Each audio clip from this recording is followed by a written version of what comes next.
নমস্কাৰ, welcome back to my tube channel Babu's clicks. দশম শ্ৰেণীৰ ছাত্ৰ ছাত্ৰীসকল, অনুশীলনী 12.1টো আজি লৈছোঁ তোমালোকৰ বাবে। এইটো হৈছে কি বৃত্ত সম্বন্ধীয় কালি। তো আগতে বৃত্তৰ কালি কেনেকৈ ওলাই তোমালোকে পাই আহিছা। তো সেই একেই সূত্ৰ প্ৰয়োগ কৰি ইয়াতো তোমালোকে কালি উলিয়াব পাৰিবা। তো অহা আজিৰ ভিডিঅ'টো আমি আৰম্ভ কৰোঁ।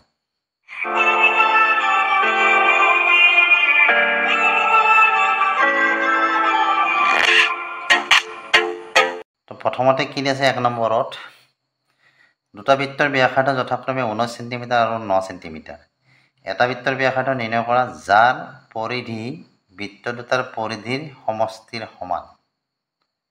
বুজি পাইছানে? আমাক কি কৈছে, দুটা বৃত্তৰ ব্যাসাৰ্ধ আমাক কিমান দিয়া আছে, 19 সেন্টিমিটাৰ আৰু 9 সেন্টিমিটাৰ বুলি দিয়া আছে। তাৰপিছত কি কৈছে, এনে বৃত্তৰ ব্যাসাৰ্ধ নিৰ্ণয় কৰিব দিছে যিটো বৃত্তৰ পৰিধি এই যি দুটা বৃত্তৰ পৰিধিৰ সমষ্টিৰ সমান, তাৰমানে পৰিধিৰ যোগফলৰ সমান বুলি আমাক দেখুৱাব দিছে, তাৰমানে বা উলিয়াব দিছে। তো আমাক কি কৈছিলে যে এনেকুৱা বৃত্ত এটাৰ ব্যাসাৰ্ধ নিৰ্ণয় কৰিব দিছে যাৰ পৰিধি তাৰমানে বৃত্ত দুটাৰ পৰিধিৰ সমষ্টিৰ সমান। আগৰ যি দুটা বৃত্ত দিছিলে আমাক 19 সেন্টিমিটাৰ আৰু 9 সেন্টিমিটাৰ, আমাৰ যি দুটা মানে বৃত্তৰ ব্যাসাৰ্ধ দিয়া আছিলে, সেই বৃত্ত দুটাৰ পৰিধিৰ সমষ্টিৰ সমান হ'ব লাগিব। তো আমি ধৰি ল'ম, ধৰা হ'ল আমি নতুন বৃত্তটো নাজানো কিমান হয়, গতিকে ধৰা হ'ল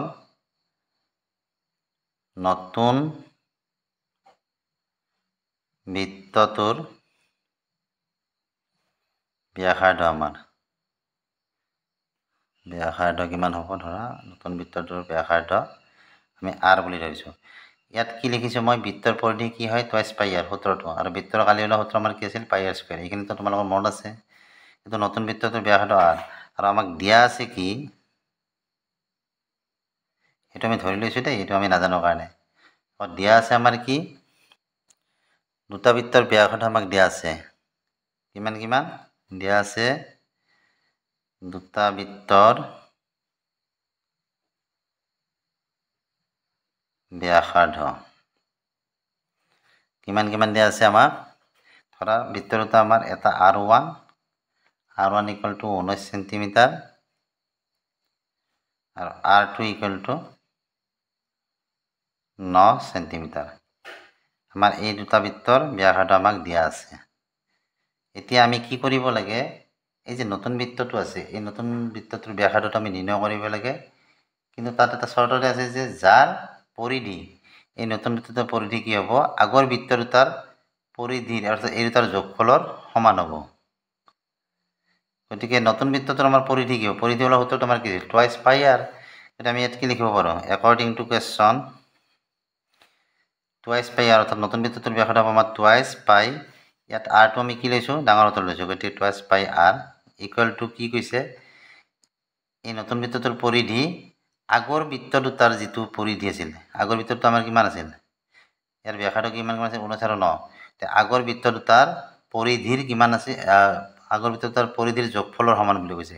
এইটো হ'ল নতুন বৃত্ত, আগৰ বৃত্ত দুটাৰ পৰিধি আমাৰ কিমান হ'ব, টুৱাইচ পাই R1 প্লাছ টুৱাইচ পাই R2। এইখিনি পৰিধি হয়নে নহয় আগৰ বৃত্ত দুটাৰ। এইখিনি যদি পৰিধি, তাৰমানে এই পৰিধিৰ যোগফলৰ কি সমান বুলি কৈছে, আমাৰ সেইকাৰণে আমি এনেকৈ লিখিছোঁ।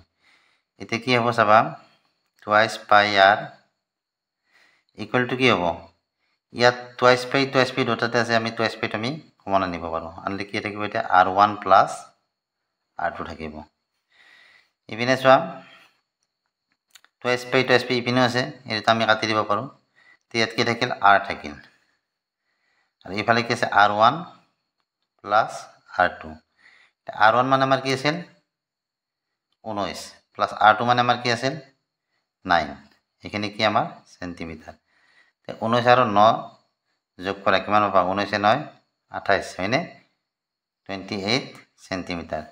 নতুন বৃত্তটো আমাৰ ব্যাসাৰ্ধ আমি কিমান পালোঁ, 28 সেন্টিমিটাৰ। খুব সহজতে এনেকৈ তোমালোকে কৰিব পাৰিবা।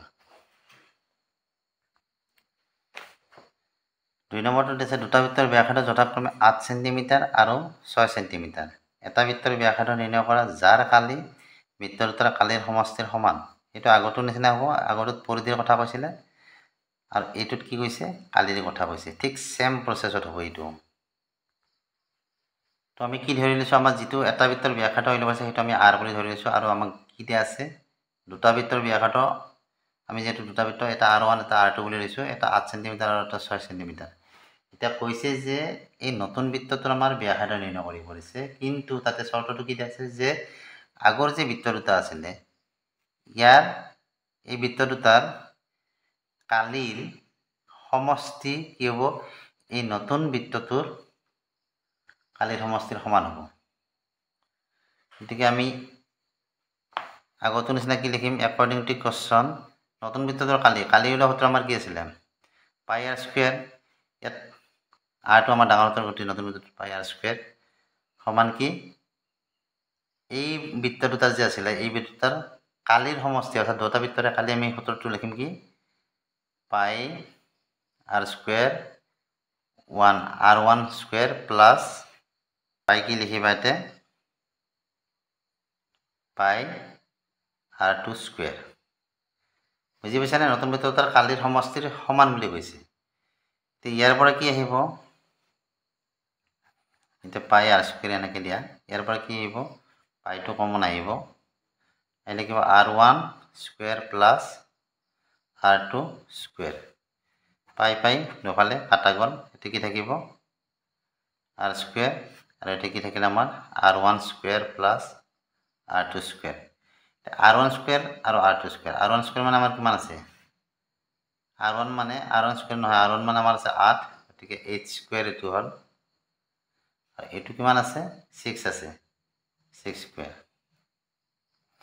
8 গুণ 64 64 প্লাস 36 যোগ কৰিলে কিমান পাবা 6 4 10 এর 9 6 3 9 1 10 তো 100 পালো আমি হয়নে তো ইপিনে কি আছে r স্কয়ার আছে গতিকে এইটো যদি আমি স্কয়ার কৰি দিও এনেকন হ'ব না 10 দুটা পূৰণ কৰিলে আমাৰ কিমান হ'ব 100 হ'ব গতিকে 10 স্কয়াৰ লিখিব পাৰো স্কয়াৰ স্কয়াৰ উঠি গল গতিকে r2 আমাৰ কিমান হ'ব r2 হ'ব 10 অৰ্থাৎ এটা বৃত্তৰ ব্যাসাৰ্ধ আমি কিমান পালো 10 cm পালো এতেকে নতুন বৃত্তটোৰ ব্যাসাৰ্ধ 10 cm এনেদৰে তোমালোকে উলিয়াব পাৰিবা তো এইখিনি লিখি দিলো আজি বাকি যি অংক ৰৈ গৈছে সেইখিনি মই নেক্সট ভিডিঅ তোমালোকক দিম ভিডিঅটো চাই কেনে পালা জানাবা ভিডিঅটো চাই ভাল লাগিলে ভিডিঅটো লাইক কৰিবা চেনেলটো সাবস্ক্ৰাইব কৰিবা আজিলৈ আহিলো বাই বাই থ্যাংক ইউ